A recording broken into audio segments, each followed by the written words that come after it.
essa aula e a aula da semana que vem apenas, né? São só mais 2 aulas. E depois é a prova. Mas com certeza vamos conseguir acabar o semestre. Estava muito preocupado. E eu ainda tenho um compromisso com vocês de gravar uma aula sobre emancipação. Eu vou gravar para vocês uma aula de emancipação, eu vou enviar o link pelo Ava, mas vai ficar lá no YouTube. E com certeza acabaremos o semestre, porque eu sei que eu dei uma acelerada grande em pessoas jurídicas, mas foi necessário, senão pessoas jurídicas a gente poderia ficar debatendo muito tempo. Ok? Então vamos lá.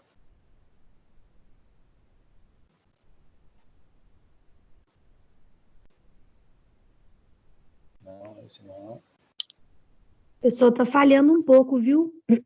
Tá falhando? Tá, o som tá ficando. Para mim, tá.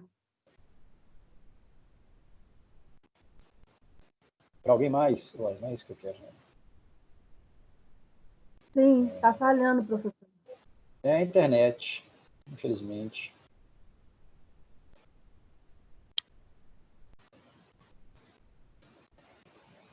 O que vocês estão vendo aí?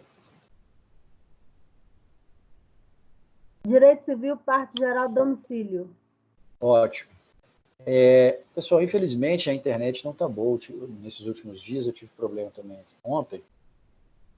Mas eu vou ter que dar a aula, porque no domingo eu preciso gravar para ficar disponível lá no YouTube, tá bom?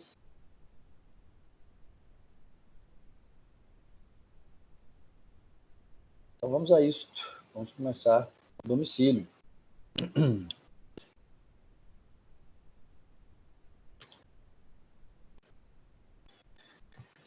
Bom, como a gente tem feito até aqui, para entender melhor qualquer assunto. Oi, Juliana, você abriu o seu som aí. Ah, professor, porque tá ruim demais para mim, desculpa. Tá, mas eu vou ter que gravar, infelizmente. Vai ficar lá no YouTube, se vocês quiserem assistir a aula depois. Se quiser tentar sair, voltar.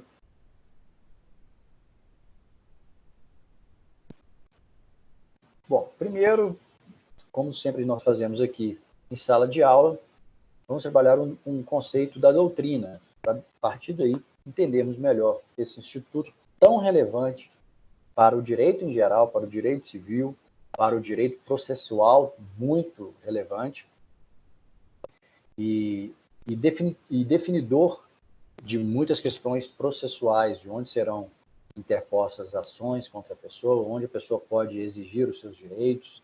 O domicílio é um aspecto central da vida das pessoas naturais e das pessoas jurídicas.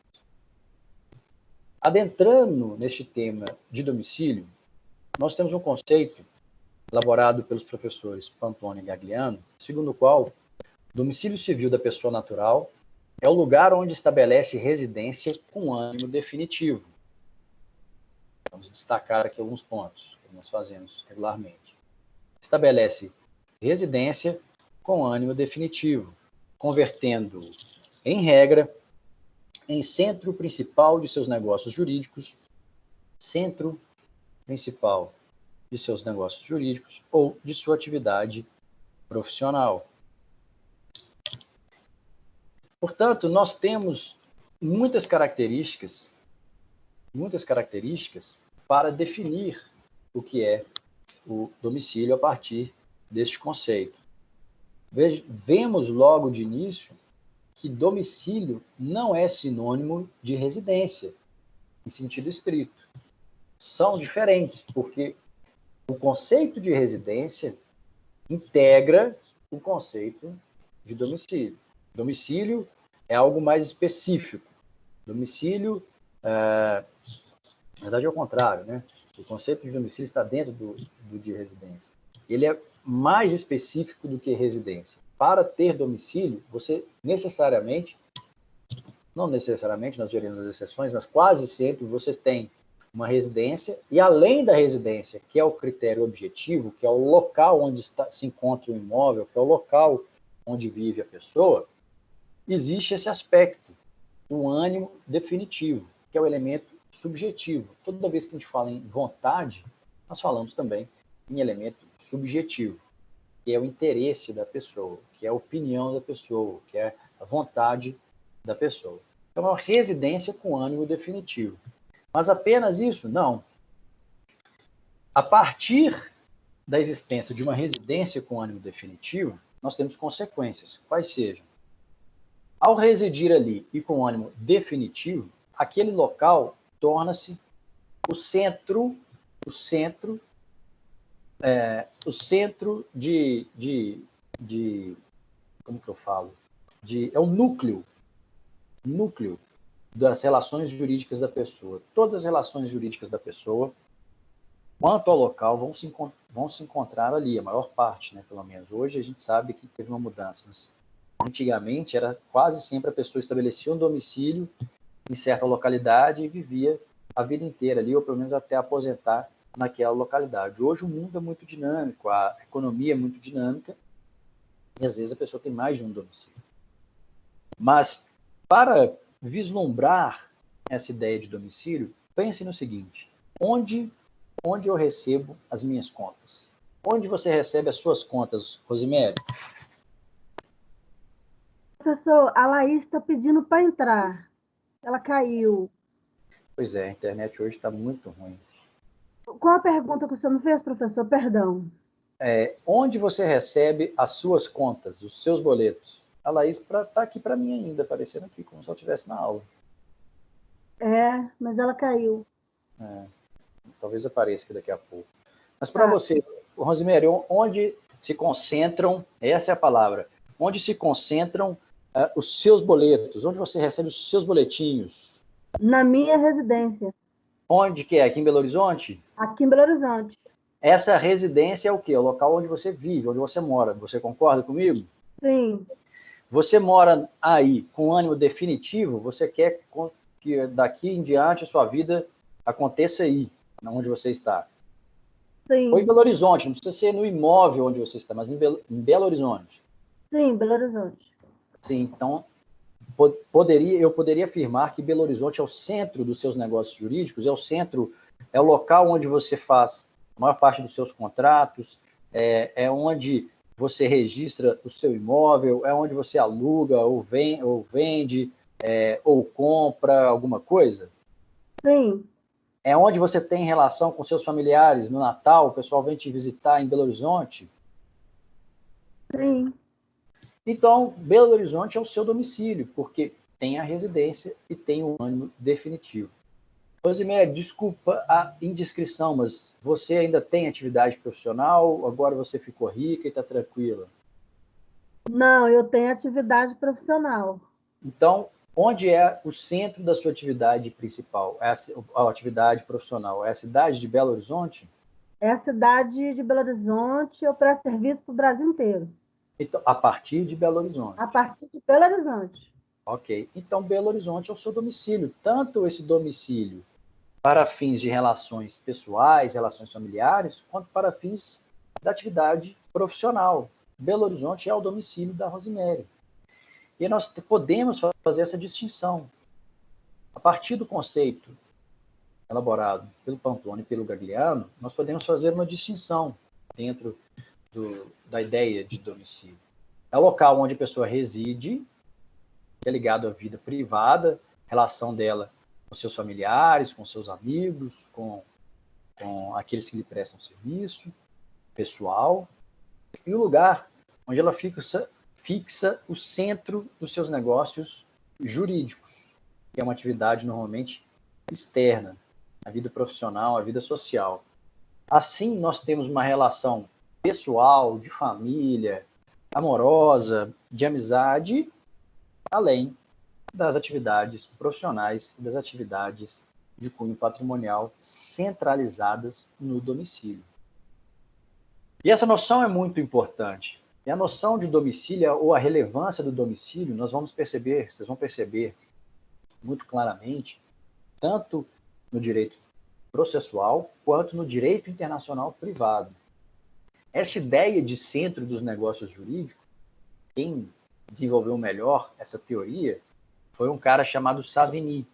É um pensador germânico do século XIX, E o Savigny, ele sempre defendeu que os processos relacionados à pessoa, ou a legislação aplicável à pessoa, tem que ser a legislação do domicílio, e não necessariamente a legislação da nacionalidade daquela pessoa. Porque o domicílio, ao fixar um domicílio, a pessoa evidencia a sua vontade de ali viver, a sua vontade de se submeter à vida naquele local. É como se a pessoa, ao estabelecer o domicílio, aceitasse toda a legislação que se aplica a quem mora naquele local. E é ali que ela vai se relacionar com as outras pessoas de direito privado ou de direito público, seja pessoa física, seja pessoa jurídica. Então ela escolheu aquele local e a legislação tem que ser respeitada. A legislação tem que respeitar a vontade da pessoa e aplicar a ela, sempre que possível, todo o sistema legislativo, ou mais do que isso, todo o sistema jurídico, todas as regras que orbitam aquele local escolhido como domicílio. Foi claro até aqui? Alguém não entendeu? Sim, claro. Então tá bom. Rosemary, você pode me dar um auxílio, lendo o artigo 70 do Código Civil? O que o Código... Se nós vimos a doutrina, vamos analisar agora as previsões do Código. O que o Código nos diz sobre o domicílio? Sim, estou procurando aqui. Artigo 70. Está na tela. Ah, ele já está aqui na tela? Estou procurando o AVA. Não, pode ler no slide. O domicílio, aqui ao final. Isso. O domicílio da pessoa natural é o lugar onde se estabelece a sua residência com ânimo definitivo. Então, a própria legislação define domicílio neste artigo 70. Mas especificamente, vejam só, pessoa natural. Tá? Até aqui nós estamos falando pessoa natural. Vejam o item 1, como que ele é classificado, domicílio, como ele é nomeado, domicílio das pessoas naturais. Veremos o domicílio das pessoas jurídicas. Portanto, para o artigo 70, o domicílio da pessoa natural é um local, e esse local tem duas características: residência e ânimo definitivo. Muito importante essa ideia do ânimo definitivo, da vontade da pessoa de ali se estabelecer, de ali, portanto, se vincular às outras pessoas e também ao poder público. Vamos desconstruir, eu já comecei a fazer esse processo, mas vamos desconstruir o conceito de domicílio. Quais são os elementos constitutivos? Como vimos, temos um elemento objetivo ou elemento externo, que é residência. E residência, portanto, não se confunde com domicílio. Residência é um dos elementos do conceito de domicílio. Para o professor Caio Mário, residência é o lugar em que a pessoa estabelece a sua habitação. O que está faltando aqui para ser domicílio, pessoal?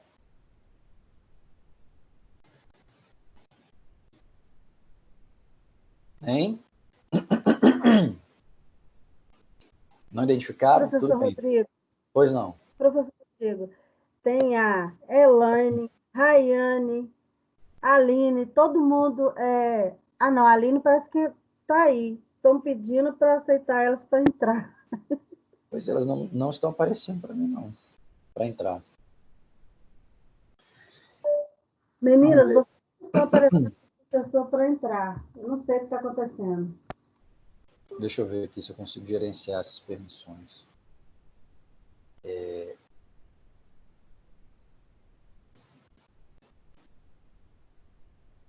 se elas vão conseguir entrar aí agora. Tenta aí de novo, por favor. Eu acabei de falar com o professor Rodrigo.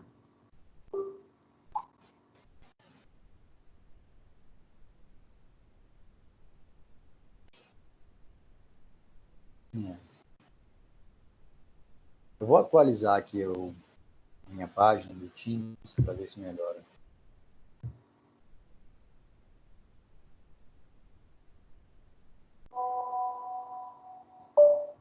Rayane, professor, ele está atualizando a página lá para ver se melhora, tá?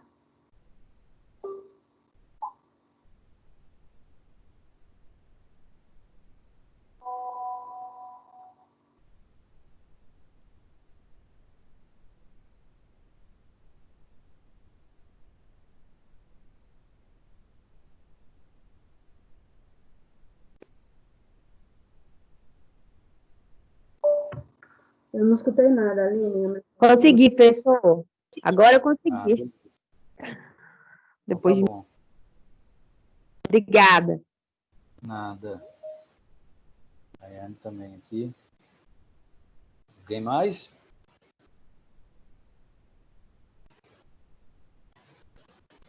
Vocês estão enxergando o slide? Sim. Vocês perderam o início da aula, né? Vamos voltar um pouco. Queria pedir o pessoal para fechar o microfone, por gentileza. Até aqui, meus amigos e minhas amigas, nós estamos discutindo o que é o domicílio da pessoa natural. E o artigo 170 ele foi muito feliz em sua redação, porque ele conceituou o domicílio para a gente. Então, o domicílio da pessoa natural é o local em que ela estabelece a sua residência com ânimo definitivo.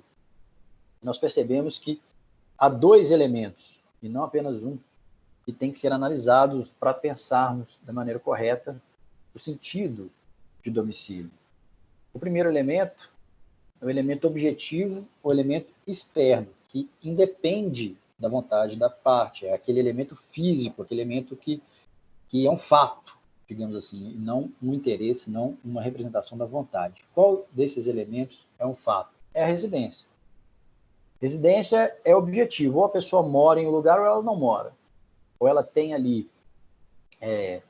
como sua aquela propriedade ou ela não tem. Não existe meio termo. Ela pode estar discutindo em juízo, mas por enquanto é ou por enquanto não é. De toda sorte, residência é o lugar em que a pessoa estabelece a sua habitação. Assim, nós percebemos que há uma distinção entre domicílio e residência. Porque para se configurar o domicílio, é necessário, além da residência, o elemento subjetivo. Qual que é o elemento subjetivo? A vontade de ali permanecer, a vontade ou o ânimo definitivo de ali viver e de ali, naquela residência, estabelecer suas relações jurídicas de cunho pessoal ou de cunho profissional. Por isso é que a doutrina faz uma distinção entre três conceitos: morada, residência e domicílio, numa espécie de gradação entre esses conceitos, do mais simples de ser conceituado, que é a morada, para a residência, que fica ali no meio do caminho, e para o domicílio. Então, com qual deles a pessoa tem mais vínculo? Com o domicílio, porque o domicílio seria uma espécie de residência qualificada, seria a residência, o local onde a pessoa tem residência com ânimo definitivo, e a morada, por sua vez, é um local em que a pessoa se encontra de mera passagem. Vejamos, conceito de morada. Morada é o lugar em que a pessoa se instala temporariamente. Exemplo, casas de praia, local em que você faz intercâmbio. Ah, professor, eu vou fazer intercâmbio nos Estados Unidos, vou ficar lá um mês. É uma mera morada, aquele local em que você vai viver. E se eu ficar um ano, pode se determinar como residência? Eu acredito que não, porque se você já sabe que vai voltar, então é uma morada. O prazo de um ano não é tão grande assim, né? Passa rápido demais. Residência tem que ter um cunho também de um maior vínculo de tempo com aquele local. E já para o domicílio é o vínculo definitivo, ou pelo menos parcialmente definitivo. Como assim parcialmente? Bom, naquele momento, quando você vinculou-se àquele local, você imaginava que ia morar ali, mas a economia hoje é tão dinâmica, às vezes a gente precisa, e algumas atividades profissionais na nossa região já estão tão saturadas que as pessoas têm que morar em outros locais. E veja bem que isso é um bom exemplo de domicílio. Mesmo às vezes indo morar em outro local, vamos supor, engenheiro civil. Teve uma época em que se formou muitos engenheiros civis aqui na região. E esses engenheiros civis, com a crise, a partir da crise de 2012, tiveram problema para encontrar empregos de acordo com as suas qualificações. E tiveram que buscar empregos em outros locais, em estados dos centro-oeste, do norte, em locais que ainda estão em desenvolvimento, né, com um número maior de obras. Mas mesmo assim, essas pessoas elas moravam às vezes em hotéis, moravam em alojamentos, mantendo o domicílio aqui em Belo Horizonte, aqui em Minas Gerais, aqui no Sudeste, no Nordeste, no Sul, e iam para lá de maneira passageira. Quando sempre que tinham oportunidade, voltavam para os seus domicílios aqui para reencontrar a sua família. E indicavam como domicílio Belo Horizonte, e não onde ele estava prestando serviço. Por quê? Porque ele não tinha o ânimo de se estabelecer definitivamente ali. Por mais que ele estivesse ali prestando atividade profissional, a sua vontade, suas relações pessoais, os seus contratos eram elaborados indicando Belo Horizonte como seu domicílio.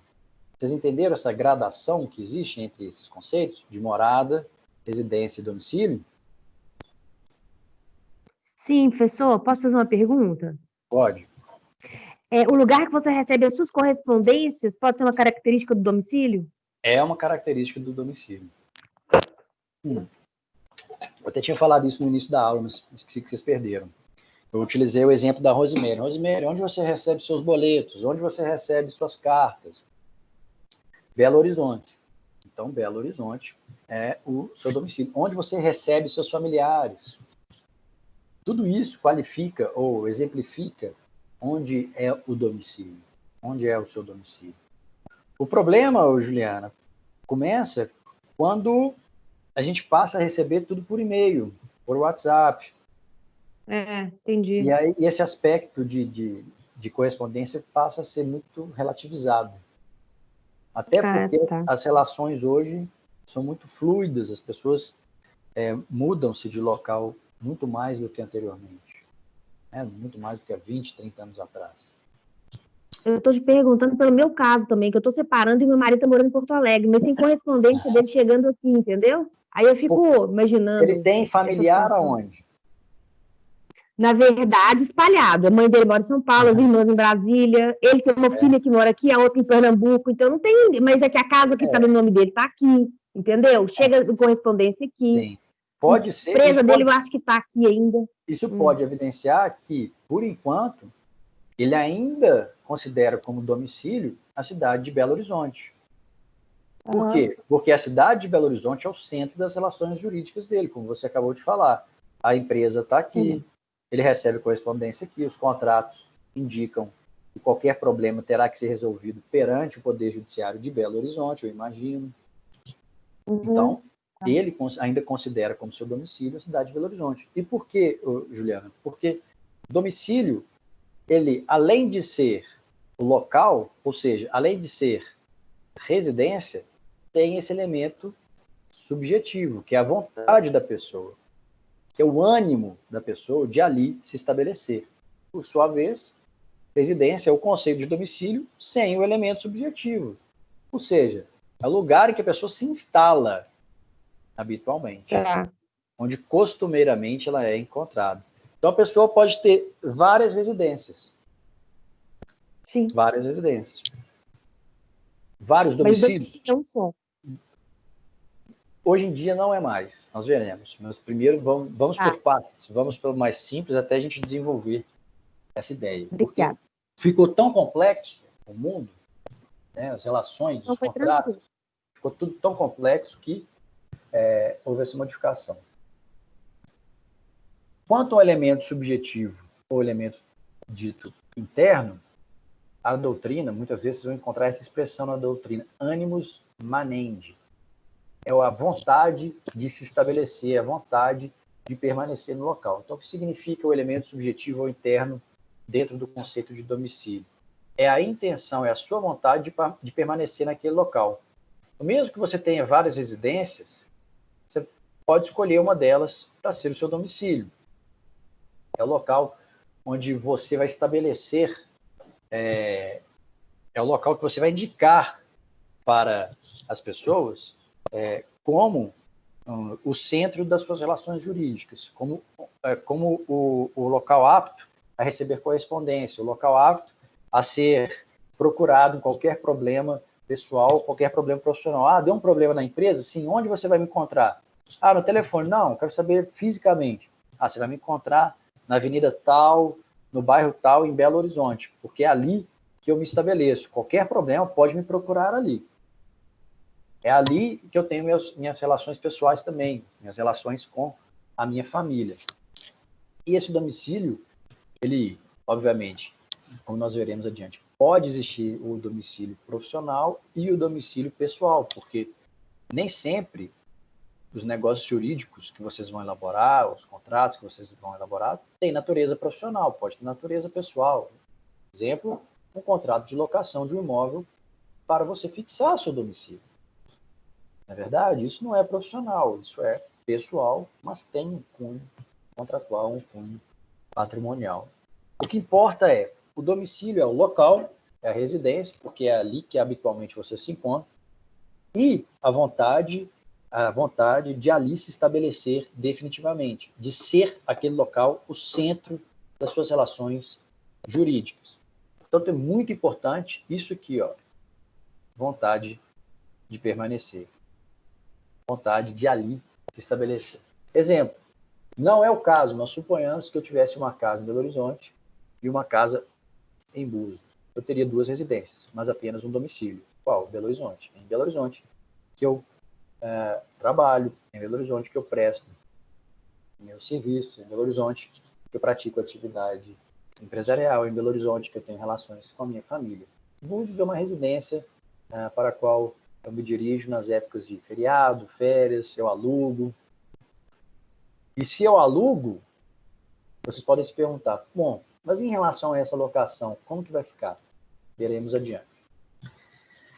No segundo ponto, desse nosso primeiro momento da aula, vamos entender a importância do domicílio. Como vocês verão a partir desse momento, há vários reflexos em diversos ramos da ciência jurídica ao se estabelecer um domicílio específico. Principalmente na seara processual, ou seja, na área do direito processual, e no direito internacional privado tem bastante, vou explicar isso para vocês.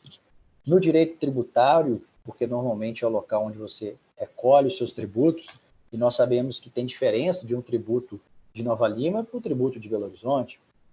Por que muitas pessoas se mudaram para o Vila da Serra? Porque já é Nova Lima, o IPTU lá é mais barato que o IPTU de Belo Horizonte. Então, ao se vincular a Nova Lima, você paga o IPTU menor. Veja a relevância. Isso faz com que os imóveis lá também fiquem relativamente mais baratos, tanto pela distância quanto pela tributação. Pensando no cunho processual, os artigos 21, 22 e 46, eu só citei o 46, mas os artigos 21 e 22 estão aqui, também são muito importantes e evidenciam para a gente como esse conceito de domicílio é fundamental nas relações jurídicas de uma pessoa. Você pode ler para a gente, Rosimério, por favor?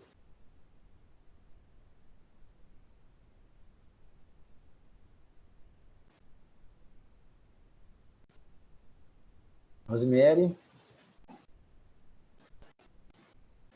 O microfone. Tá. Artigo 21. Obrigado. Compete à autoridade judiciária brasileira processar e julgar as ações em que o réu, qualquer que seja a sua nacionalidade, estiver domiciliado no Brasil. Pode parar aí. Ok. Vamos fazer uma reflexão sobre o que a gente acabou de ler. De acordo com o artigo 21 do Código de Processo Civil, a autoridade judiciária brasileira, ou seja, o juiz brasileiro, vai processar e vai julgar as ações em que o réu, ou seja, aquele que está sendo processado, independentemente de sua nacionalidade, estiver domiciliado no Brasil. Por que isso? Porque o réu é que pode ter um grande prejuízo, normalmente, decorrente daquele processo. Então, você tem que facilitar para que ele se defenda. Não é que ele vai ter benefícios em relação ao autor. É que ele não buscou o poder judiciário, ele está sendo demandado, ele pode perder um direito, ou ter que indenizar alguém, vamos supor, pode até ser preso no direito penal. Então, a ele tem que ser permitido se defender da melhor forma. E por isso, essa aqui é uma Depois vocês vão entender isso, mas isso aqui é uma competência relativa, não é uma competência absoluta, ela pode ser modificada, essa competência. Mas independentemente da nacionalidade da pessoa, ela está domiciliada no Brasil? Sim. Qual que é o domicílio dela? Belo Horizonte. Então, vai ser processado em Belo Horizonte. Isso aqui pensando em direito internacional privado. Ô, Rosemary, como nós já conversamos, o seu ex-marido era francês. Sim. O Pierre. Então, o seu ex-marido, domiciliado em Belo Horizonte, vamos supor que ele era processado por uma empresa, sei lá, por alguém lá da França, algum ex-colega dele lá da França, por alguma razão. A pessoa ficou chateada com o Pierre e quis processar o Pierre. Tentou processar lá na França. Aí mandam uma carta rogatória para o Pierre no Brasil. E o Pierre vai alegar, olha, eu estou domiciliado no Brasil, então vocês deveriam ajuizar a ação aqui.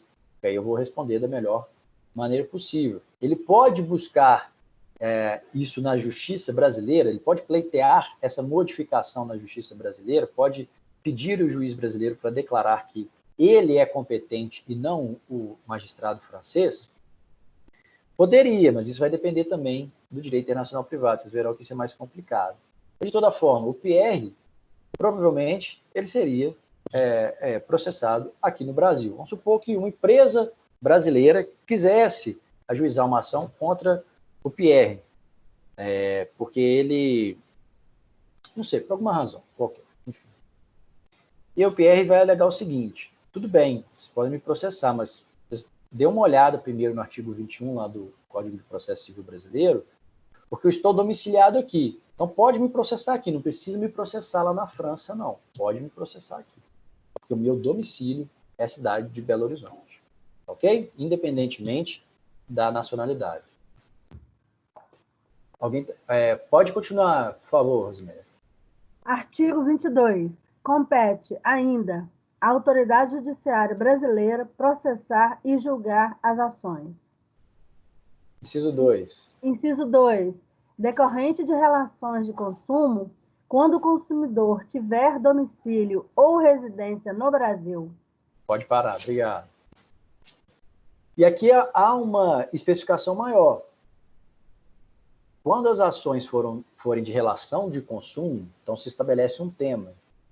Quando for de relação de consumo, e o consumidor tiver domicílio ou residência no Brasil, pode ser só residência, não precisa ser domicílio não, mas está aqui de novo domicílio. A ação vai ser proposta no Brasil. E prestem atenção, ele não fala que esse consumidor ele tem que ser réu. Normalmente o consumidor é quem ajuiza a ação contra as prestadoras de serviço. Então o consumidor vai ajuizar uma ação contra uma empresa, ele pode ajuizar no seu domicílio. Por que, novamente, no domicílio do consumidor?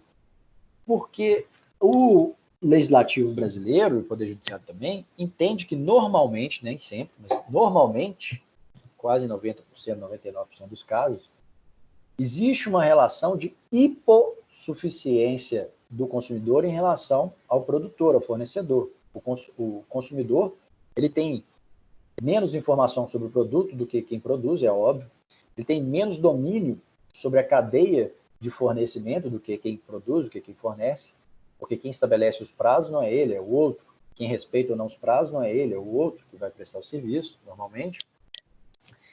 E, muitas vezes, ele tem menos condições financeiras e técnicas de atuar naquele processo.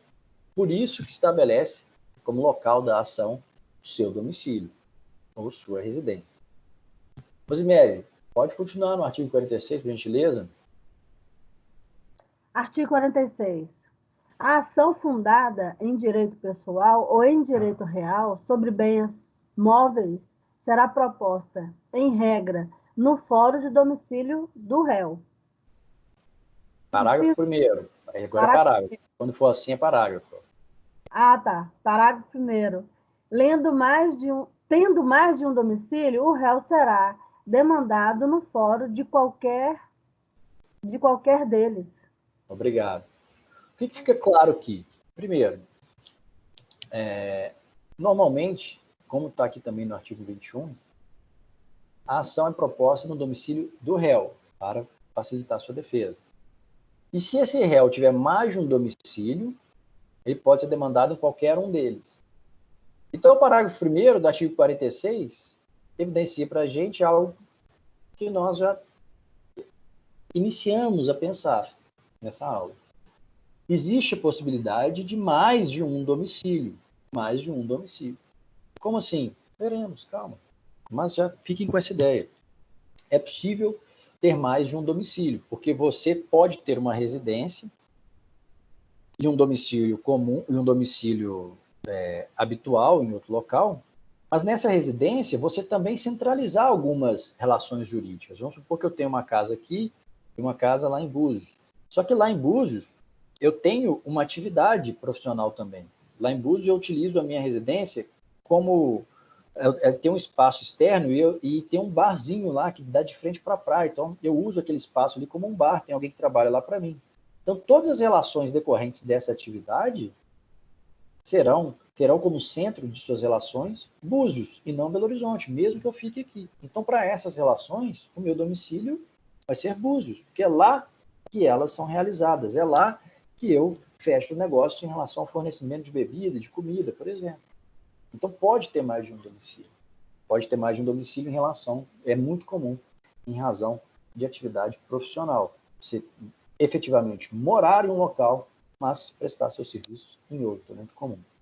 Continuando, dentro do direito internacional privado, nós temos a aplicação do artigo 7º e do artigo 10º da Lei de Introdução às Normas do Direito Brasileiro. O artigo 7º, a lei do país em que domiciliada a pessoa determina as regras sobre o começo e o fim da personalidade. Então, vejo aqui, mais uma vez, o conceito de domicílio fazendo diferença. Onde a pessoa está domiciliada, é a lei do local em que ela está domiciliada que determina regras sobre a personalidade, sobre nome, sobre capacidade, sobre direitos de família.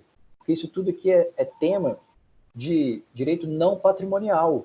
E ao escolher um domicílio, a pessoa escolhe onde ela vai realizar suas atividades, seja de cunho pessoal, seja de cunho patrimonial. Artigo 10. A sucessão por morte ou por ausência obedece à lei do país em que domiciliado o defunto. Mais uma vez, é a lei do país do domicílio da pessoa que acabou de falecer. Assim também no direito das obrigações. Efetuar-se o pagamento no domicílio do devedor, salvo se as partes convencionarem diversamente. Então, pode existir uma modificação no contrato, mas, via de regra, o pagamento é realizado no domicílio do devedor.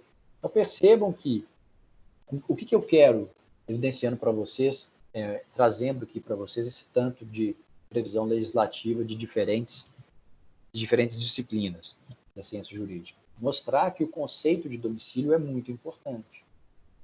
Identificar qual é o domicílio da pessoa é extremamente relevante. Quem aqui já assinou um contrato? Eu já, vários. Eu já também. Imaginei. Mas quando vocês assinam esses contratos, lá no preâmbulo, lá na qualificação do início do contrato, tem uma qualificação. Rosemary ou Juliana, tal, domiciliada em X local, assina. Por que vocês já perceberam que sempre vai estabelecer onde é o seu domicílio? Sim. Sempre há o local de domicílio da pessoa no contrato. Por quê? Porque nas relações contratuais é fundamental saber o domicílio daquele com quem você está pactuando, para estabelecer o melhor lugar de pagamento, o local de prestação de serviço, ou onde será dirimido qualquer problema sobre a interpretação daquele contrato, ainda, para saber onde você vai encontrar aquela pessoa, onde, se aquela pessoa estiver te devendo, você vai cobrá-la. Por isso, você tem que estabelecer, e você tem que cobrar da outra parte, que ela indique o domicílio, e você indica o seu próprio domicílio. Se alguém não quiser incluir o domicílio no contrato, fique desconfiado, é óbvio, né? Fique muito desconfiado. Como nós tratamos anteriormente, pois não. Licença. Deixa eu ver se eu entendi a diferença de domicílio para residência. O domicílio é a sede jurídica da pessoa, onde ela se presume presente para efeitos de direito e é onde exerce ou pratica habitualmente seus atos de negócio jurídico? Depende, Laís. Aí, o que não está aí? Qual que é o conceito de domicílio que a gente viu? O que você acha que está faltando, né, nesse conceito que você acabou de ler? Eu não sei porque eu não entendi direito, professor. O que falta é a vontade, o conceito de domicílio, ele tem dois aspectos, o aspecto objetivo e o aspecto subjetivo. Qual é o aspecto objetivo?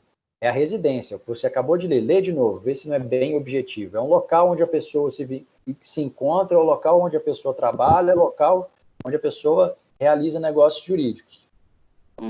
Correto? Só que, além disso, tem que ter a vontade da pessoa, o elemento subjetivo, de ali permanecer, de ali fazer valer o conceito de domicílio. Então, tem o ânimo manendi, animus manendi, vontade de que aquele local seja conhecido como seu domicílio. É tudo isso que você acabou de ler, mas com o elemento subjetivo, somado ao elemento subjetivo. E a residência é o instituto de permanência, é onde eu tenho como permanente para mim. Sim, é um local onde você se encontra habitualmente. E qual que é a diferença desses dois para morada? Olha aqui, ó. Na residência, você não tem o elemento subjetivo.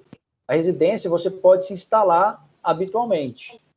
O domicílio é a soma desse local onde você se instala habitualmente ou permanentemente, mais o elemento subjetivo. Que elemento subjetivo? Esse aqui, ó. Vamos voltar. Esse aqui. Ânimo definitivo do artigo 70. Entendi. E quando é uma prisão domiciliar, professor? Como assim? A pessoa tem que pagar no domicílio. Aí, no caso, é isso que eu não entendo direito, é na residência dela? Eu sei que são conceitos, domicílio e residência não é a mesma coisa, mas fazem parte. Onde Sim. a pessoa pagaria a pena? No domicílio. Na verdade, a pena não, a prisão dela é domiciliar. No domicílio, como o próprio nome indica, no domicílio. Se ela tem várias residências, ela pode escolher indicar uma, olha, para este fim de cumprir a pena, eu prefiro cumprir a pena, vamos supor, uma pessoa rica, pessoa que foi condenada na Lava Jato, tem vários imóveis, mas normalmente ela ficava no imóvel dela, que é em São Paulo, porque é a cidade que centraliza todos os negócios dela, mas ela tem imóvel, por exemplo, num condomínio na Barra da Tijuca, no Rio de Janeiro. Já que eu vou ficar preso, vou ficar preso no meu condomínio, que é uma casa. O domicílio dela normalmente era São Paulo. Esse condomínio, essa casa no condomínio, era só a residência que ela ia passar férias ou verão ou final de semana. Mas, para fins de cumprimento da pena, ela gostaria de cumprir no Rio de Janeiro. É possível? Não sei se é possível, porque isso é processo penal. Mas acho que poderia ser possível. Entendi. Me elucidou já. Obrigada. Nada.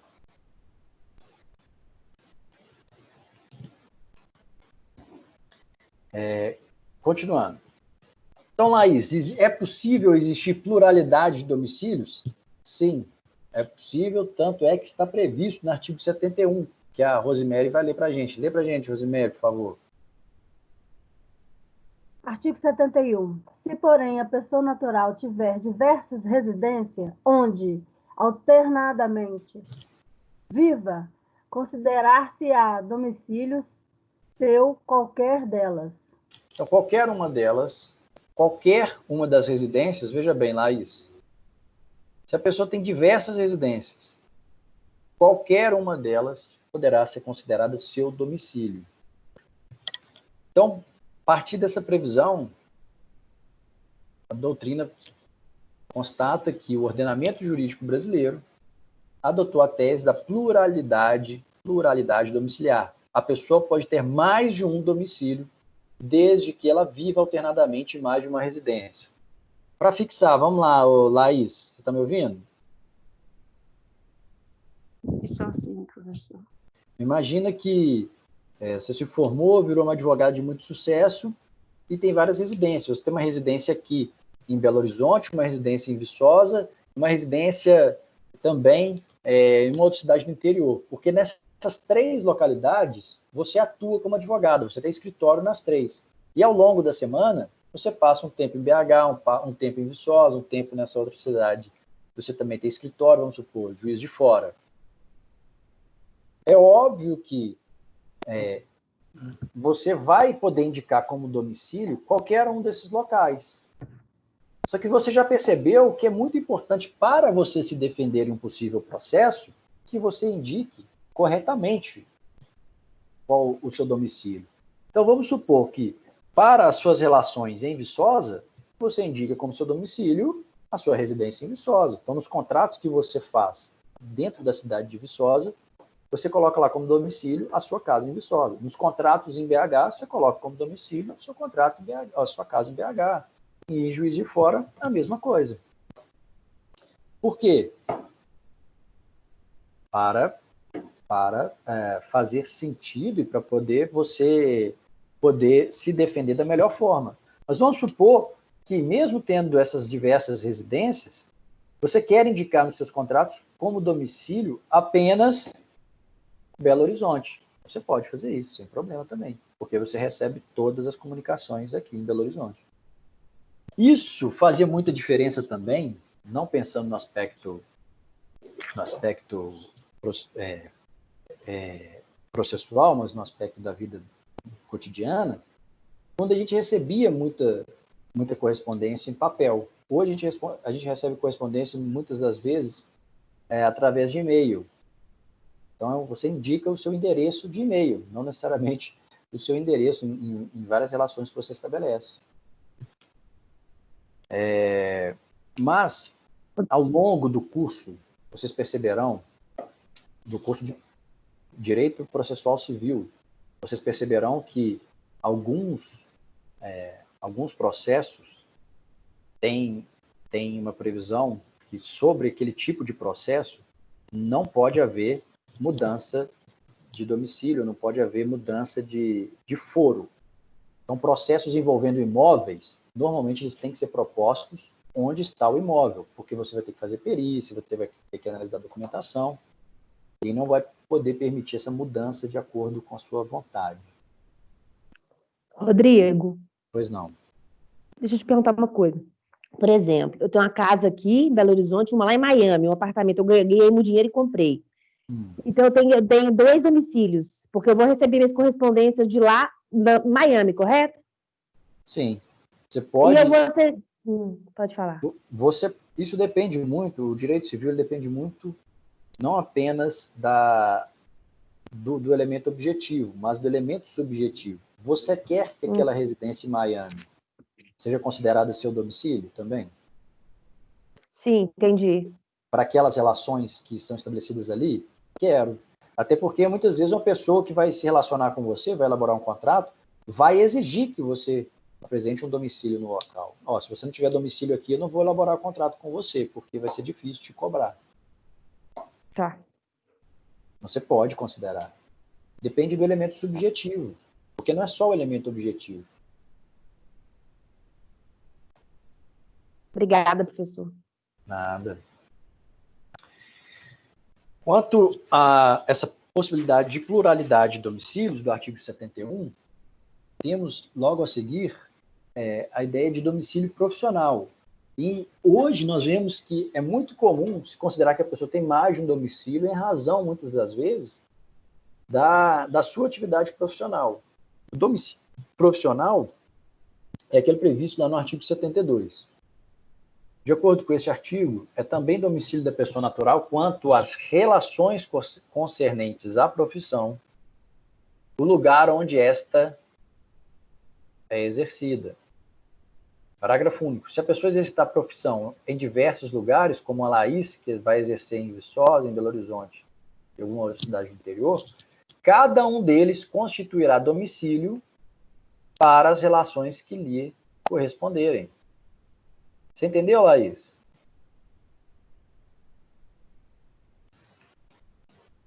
Laís?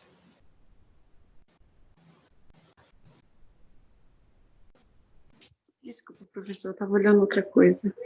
Entendi, sim. Então, se você exerce a atividade profissional da advocacia em várias cidades diferentes, cada uma daquelas cidades pode ser considerada domicílio para as relações que você estabeleceu ali, as relações de prestação de serviço com seus clientes, por exemplo. Uhum. Então, pode considerar cada um daqueles locais como seu domicílio. Isso é muito comum, muito comum. Você vê esses escritórios gigantes que têm sede, às vezes tem a matriz aqui em Belo Horizonte, ou em São Paulo, filial em Brasília, Rio, Manaus, Lisboa, lá em Luanda, na Angola, tem vários escritórios com representação em outros territórios. E para cada um deles, esse escritório pode ser considerado, aquela sede ali, pode ser considerada como o domicílio profissional daquelas pessoas. Ficou claro? Ficou, professor. Mas o que é muito característico aqui do artigo 72? Que aquela ideia de domicílio vai se limitar, vai ser um domicílio limitado. Por quê? Porque vai ser um domicílio profissional. Então, ele tem que ser aplicado apenas às situações decorrentes da atividade profissional. Não poderia ser entendido como domicílio para fins familiares ou pessoais. Exemplo, eu considero como meu domicílio, esse exemplo da Laís, vamos supor, a Laís considera como seu domicílio profissional todas essas cidades. Mas ela vive mesmo com seu marido e com seus filhos, os seus filhos estão matriculados em escolas, em atividades extracurriculares, em Belo Horizonte. E vamos supor que a Laís tenha que resolver alguma questão de família e não profissional. Ela não vai buscar domicílio fora de Belo Horizonte, esses outros domicílios profissionais, porque lá é apenas locais em que ela pratica atividade profissional. As suas relações familiares são estabelecidas aqui. Então, ela vai tentar resolver qualquer problema de natureza familiar, onde? Aonde? Em Belo Horizonte. Porque aqui é o seu domicílio, esse domicílio, mesmo que ela tenha vários domicílios, mas é o seu domicílio central, onde ela tem as relações familiares, é aqui. Os outros podem ser considerados domicílios profissionais. Por outro lado, para as questões de natureza profissional, ela pode considerar esses outros locais, sem dúvida. Então, ela tem um problema profissional a resolver lá em Viçosa, porque ela está sendo demandada por um de seus clientes lá em Viçosa. Ela pode aceitar essa ação lá em Viçosa? Ela pode considerar Viçosa como seu domicílio para esses fins? Pode. Ela pode processar alguém que está devendo o seu escritório lá em Viçosa? Pode. Por quê? Porque todas essas situações estão vinculadas à sua atividade profissional. Então, aqui está um exemplo para vocês. Mora em Viçosa e trabalha em Teixeiras, que é lá do lado, como professor. Lá faz uma compra de material didático, ou seja, em Teixeiras. Poderá ser processado em Teixeiras se não pagar a conta do livro, mas não para as demais situações, como situações de natureza pessoal. Por outro lado, vamos supor, a Laís tem vários escritórios. Tem um cliente dela aqui de Belo Horizonte, que ela presta serviço para ele aqui em Belo Horizonte, o cara tem domicílio aqui. E aí, para complicar a vida da Laís, ele vai a juízo uma ação lá em Juiz de Fora. Isso não faz o mínimo sentido. Ele fez isso de má fé, apenas para complicar a defesa da Laís, já que a relação entre eles se estabeleceu aqui em Belo Horizonte. Ele pode fazê-lo? Não. A Laís pode ir até o juízo e alegar que o juízo de Juiz de Fora é incompetente, que o foro de Juiz de Fora é incompetente, porque aquela relação profissional dela com aquela pessoa se deu em Belo Horizonte, e ambos possuem residência e domicílio em Belo Horizonte, mesmo que ela tenha também um domicílio profissional lá em Juiz de Fora. Mas aquela relação é oriunda de Belo Horizonte, então tem que ser analisada por um juiz de Belo Horizonte. Foi claro? Foi, professor? Ok. Muito. Então tá, obrigado. Continuando. No artigo 74, nós vemos já, por sua vez, a possibilidade de mudança de domicílio. Se a pessoa pode ter vários domicílios ao mesmo tempo, é claro que ela também pode mudar de domicílio. Ninguém está vinculado a uma cidade de maneira absoluta. Nós sabemos que hoje em dia é muito comum a mudança de domicílio. E o que prevê o artigo 74? Prevê que muda-se o domicílio, transferindo a residência com a intenção manifesta de mudar. Perceba aqui, Laís, você que estava em dúvida entre a diferença de residência e domicílio, que não basta mudar a residência. A residência é o local habitual em que você está. É o elemento objetivo. Mais uma vez, vai importar, olha aqui, ó, a sua intenção, a sua vontade. Opa! A sua vontade, que é o elemento subjetivo. Então, para se configurar domicílio, para diferenciar domicílio de residência, pense no seguinte, Laís. O domicílio é a residência qualificada. O domicílio é a residência somada à intenção de ali permanecer por muito tempo, a intenção de ali indicar o centro dos seus negócios jurídicos, de ali manter a sua vida privada. Tudo isso caracteriza o domicílio. E, mais uma vez, se a gente quer mudar o domicílio, é claro que a gente tem que mudar dois desses elementos. O elemento objetivo, que é a residência em si, que é o local, e a intenção. Então, agora você tem intenção de ter como domicílio outro lugar. Você entendeu? Eu entendi. Deixa eu te perguntar só uma coisa que fiquei na dúvida. E se, no caso, eu sou residente do Brasil, mas meu domicílio é em outro país? Depende. Que tipo de ação que vai ser ajuizado? Não sei. Eu não pensei nisso. Mas isso depende. Porque se for uma ação sobre um imóvel aqui no Brasil, e aí? Aí o fato do imóvel estar no Brasil vincula o Poder Judiciário brasileiro. Se for uma ação decorrente de um contrato assinado no exterior, vai aplicar a legislação do exterior, mas vai ser competente o juiz brasileiro? Depende, porque o cara considera como domicílio o exterior, não aqui. Aqui é só a residência de verão dele. Uhum. Então vai depender do caso concreto, vai depender de qual assunto tratado. Se for um tributo, se for uma questão tributária aqui do Brasil, vai ser aqui. Entendi. Então vai depender não só do domicílio, mas vai depender também do assunto a ser tratado. E quando envolve esse elemento que nós chamamos de elemento de estraneidade, que é o fato de ter ali a possibilidade de atração de competência de um poder judiciário estrangeiro ou até de uma lei estrangeira, a gente vai aplicar o direito internacional privado. E o direito internacional privado ele tem regras específicas brasileiras, tem regras específicas estrangeiras.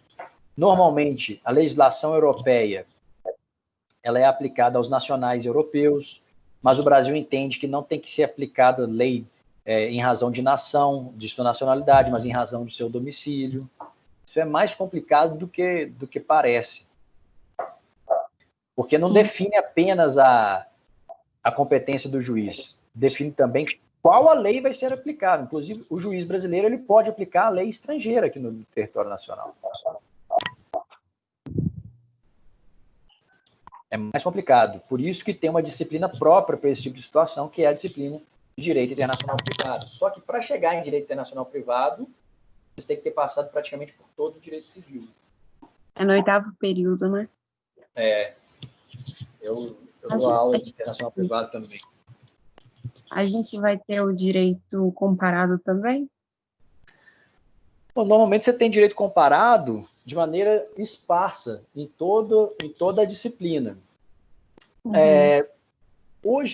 Hoje não tem tanto direito comparado. O que é o direito comparado? Muitas vezes nós trazemos previsões de legislação estrangeira e quando se faz isso, há uma análise de direito comparado, comparando, como o nome indica, o direito brasileiro com o direito estrangeiro. Isso é a análise de direito comparado.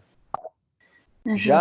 Só que aqui no Pitágoras, o direito internacional privado ele é analisado junto com o direito internacional público, mas são disciplinas, na minha opinião, muito distintas.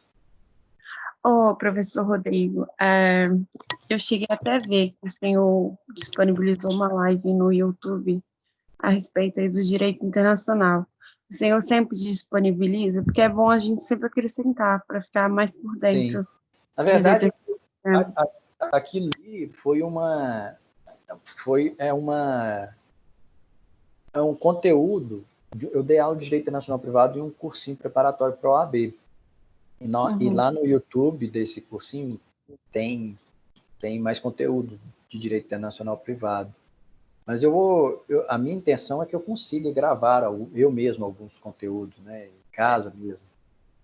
Acho que vai ser bom, que aí complementa, a gente aprende Isso. na aula, para a gente estar agora no começo aprendendo os fundamentos da matéria, para a gente aprofundar mais, vai ser interessante. Sim. Mas, Laís, eu acho que você até está com dúvida, porque você perdeu um pouco do início da aula.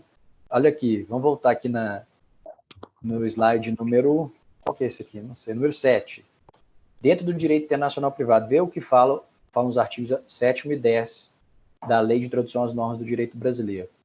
Olha esse artigo 7º. A lei do país em que domiciliada a pessoa determina as regras sobre o começo e o fim da personalidade, o nome, a capacidade e os direitos de família. Então, vamos supor que um francês domiciliado na França, mas que possui residência no Brasil, residência de verão, ele precisa resolver temas relacionados à personalidade, a nome e a capacidade. O que o artigo 7º te fala? Que a lei do país em que domiciliada a pessoa, onde que ele se considera domiciliado? Porque não basta esse elemento objetivo. Se ele se considera domiciliado na França, então para ele, e se objetivamente você consegue perceber que ele é domiciliado na França, porque ele passa muito mais tempo na França do que no Brasil, o domicílio dele é a França. Então vai aplicar a lei francesa. Ok, vai aplicar a lei francesa, mas o juiz brasileiro ele pode ser competente? O juiz brasileiro pode analisar o caso deste cidadão? Vamos ver. Compete à autoridade judiciária brasileira processar e julgar as ações em que o réu, qualquer que seja sua nacionalidade, estiver domiciliado no Brasil. Onde ele se considera domiciliado, Laís? Neste caso, que eu acabei de falar. Na França. Então ele não está domiciliado no Brasil. Ele não está domiciliado no Brasil. O domicílio dele é a França. Ah, mas ele tem uma residência de verão aqui. É uma residência de verão. Ele precisa resolver um problema de família. Então não tem que ser aqui no Brasil. Porque se o domicílio dele é na França, provavelmente ele tem as relações de família dele na França. Então quem tem que resolver? O juiz francês. Então os casos demandam uma análise aprofundada. De que tipo de assunto você quer tratar? Ah, um assunto de família. Onde você tem suas relações de família? Na França. Então é lá, ué. Já o outro que eu impus, o direito penal, a gente vai aprender mais no direito penal, né? Sobre a prisão domiciliar e etc. Sim. Aí nem é tanto direito penal, sim, mas mais direito processual penal, execução da pena. Entendi. Não, agora deu para compreender. É porque são disciplinas distintas. São disciplinas distintas. E o que o direito civil, qual que é a maior característica do novo direito civil brasileiro a partir de 2002? Ser um direito mais aberto, um direito que é o caso concreto que vai te dar a solução. É no caso concreto que o juiz vai determinar a solução. E isso é intencionalmente. Ele não é um direito mais extremamente fechado e com previsões que tentam abarcar descrever todas as situações, melhor dizendo. Por isso que as normas do direito civil são abertas, permitem muita interpretação, e elas vão ser preenchidas no caso concreto. Então, a resolução demanda a situação do caso concreto, porque aquele direito que tenta prever todas as situações possíveis, ele fica defasado muito rapidamente, porque a vida muda muito rápido hoje em dia. Uhum. Então sempre vai depender do caso concreto. Então tem que ter fatos. Não entendi? Ter fatos para a resolução do caso. Claro. Então você vai indicar os fatos. Pode ser do direito brasileiro? Pode, vamos ver. Preenche as características? Preenche, tudo bem, mas essa competência é absoluta ou é relativa? É relativa. O que previa no contrato? O contrato previa que o foro de competência seria o local de prestação de serviço, que não é o Brasil. Então, já que é competência relativa, vamos lá para o outro lugar. Então, é mais complexo do que parece. Mas agora deu para mim elucidar as dúvidas. Então tá Eu bom. acho que é porque eu tinha perdido o começo. Eu vou até marcar no livro o artigo para não esquecer. Porque o próprio artigo ele já te responde. É o artigo 21, 22, lá do Código de Processo Civil. Não é do Código Civil, não. Do Código de Processo Civil. Ok. Obrigada, professor. Nada. Para evidenciar essa possibilidade de mudança de domicílio, vejamos a jurisprudência do STF. De acordo com essa jurisprudência, não se pode caracterizar a mudança de domicílio sem a transferência de residência com a intenção manifesta de mudá-lo. Portanto, só se muda o domicílio se houver transferência de residência e intenção manifesta de mudá-lo. Por isso é tão importante este elemento subjetivo, porque senão é só residência. Domicílio é além disso. Domicílio é o fato, que é onde você vive, onde tem a sua residência habitualmente, e a vontade de que aquele seja o seu local de domicílio. Quanto à prova da intenção de mudar, lá no parágrafo único do artigo 74, o legislador prevê que a prova da intenção resultará do que declarar a pessoa as municipalidades e lugares que deixa e para onde vai, ou se tais declarações não fizer, da própria mudança com as circunstâncias que o acompanharem. Esse parágrafo único hoje faz pouco sentido, porque ninguém vai à administração pública e informa, olha, estou mudando de cidade, hein, vocês estão me perdendo. Ninguém faz isso. Como que você consegue provar, então, a sua intenção de mudar? Hoje, dificilmente você declara sua mudança às autoridades. Você pode declarar a sua mudança, por exemplo, para a companhia de energia, para a companhia de fornecimento de água, para a sua companhia de prestação de serviços de telefonia, de televisão. Então, você pode fazer essa declaração para esse tipo de pessoa jurídica, normalmente. Você não faz uma autoridade do local que você vai deixar. Você não faz essa comunicação para o prefeito, não faz a comunicação para o Calil, no nosso caso. Você faz essa comunicação, muitas vezes, para essas empresas que te prestam serviços de interesse público. E, além disso, por essas circunstâncias. Ou seja, pelos fatos. Às vezes você não comunicou essas pessoas, mas você cancelou sua linha telefônica, você cancelou a internet, você mudou a matrícula do seu filho. E isso eu evidenciaria uma mudança no seu domicílio. Além dos conceitos que nós já vimos, o artigo 73 prevê, como que eu falo? Eu posso explicar isso? Uma tentativa de encontrar um domicílio da pessoa que, no fundo, não tem domicílio. O artigo 73 prevê o seguinte: ter-se-á por domicílio da pessoa natural, ou seja, vai ser o domicílio da pessoa natural, que não tenha residência habitual o lugar onde for encontrada. Suponhamos uma pessoa que não tem residência habitual, um andarilho. O cara que tirou 10 anos sabáticos e vive por aí. Ele não tem uma residência habitual. Se ele não tem residência habitual, como que a gente vai fixar o domicílio dele para esses fins de direito, para encontrá-lo, para saber onde ele pode pleitear os seus direitos, perante qual poder judiciário de qual localidade? Ele não possui residência fixa. Se ele não possui residência fixa, óbvio que ele também não tem o ânimo de se fixar em um lugar. Se ele não tem o ânimo de se fixar em um lugar, ele é um andarilho. Que tipo de pessoa é essa? Um andarilho, cigano, artista circense, o artista, às vezes, companhias de teatro que roda o país. E se ele não tem essa residência habitual, vai considerar como domicílio o local onde ele for encontrado. E também está previsto no parágrafo 8º do artigo 7º. Quando a pessoa não tiver domicílio, só que ele é mais radical, né? Fala que ele não tem domicílio. Considerar-se-á domiciliada no lugar de sua residência. Ela não tem residência, então no local em que se encontrar. Há, portanto, aqui uma gradação. Domicílio, não tem. Ela tem residência em vários locais, então vamos tentar algum deles. Nem residência ela tem. Então, onde ela está? Ela está, nesse momento, ela tem uma morada de 20 dias lá em Arraial da Ajuda. Então, vamos considerar para este caso concreto, Arraial da Ajuda como domicílio dela, porque lá é que ela se encontra.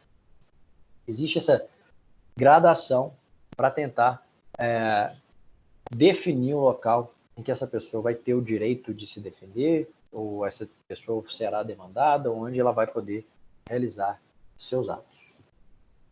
E é o que prevê também o artigo 46 do Código de Processo Civil. Vejamos. Artigo 46. A ação fundada em direito pessoal ou direito real sobre bens móveis. Móveis. O que são bens móveis? Seu celular, seu carro, sua roupa. Isso é bem móvel. Bem que você consegue transferir para outro simplesmente entregando. Um imóvel é impossível, o imóvel está fixado. Então, ações fundadas em direito pessoal ou em direito real sobre bens móveis será proposta, em regra, no foro do domicílio do réu. No foro de domicílio do réu. Mais de um domicílio. O réu será demandado no foro de qualquer deles. Então, naquele caso em que a Laís citou, a pessoa domiciliada no exterior, mas residente no Brasil. Ela tem uma residência no Brasil. Pensando em tudo que a gente já estudou, ela poderia ser demandada no Brasil? Poderia. Se essa ação for fundada em direito pessoal ou em direito real sobre bens móveis. E ainda,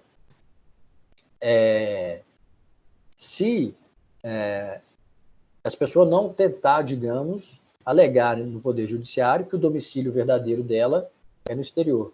Além disso, por outro lado, se for uma ação que tem por base um direito oriundo das relações que aquela pessoa estabeleceu na sua residência no Brasil, vamos supor, prestação de serviço de internet, é em razão da residência dele no Brasil. Se é em razão da residência dele no Brasil, pode ser ajuizada aqui, porque é aquela ideia de considerar como múltiplos domicílios.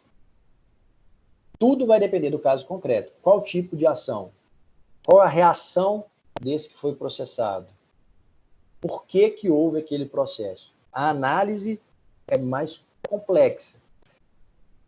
Por isso que eu critico tanto provas objetivas, porque provas objetivas são burras.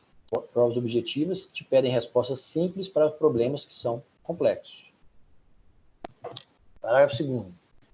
Sendo incerto ou desconhecido o domicílio do réu, ele poderá ser demandado onde for encontrado ou no foro de domicílio do autor. Onde for encontrado, portanto, é uma opção. A pessoa não tem residência nenhuma. Ela não vai ter domicílio? Peraí, depende. Se for para fins de direito, vai se determinar como domicílio o local onde ela for encontrada.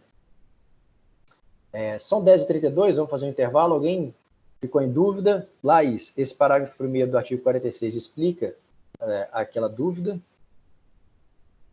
Sim, professor. Então tá. Vamos fazer um intervalo até 11 horas? Vamos. Sim, professor. Aí, Então, quando tá bom. voltar, eu quero fazer só uma... Para ter certeza que eu entendi muito bem, porque eu estou achando que eu estou entendendo demais. De mais ou de menos? Não, demais. Eu só quero fazer um exemplo. Então tá bom. Então, beleza. Até daqui a pouco. Daqui a pouco.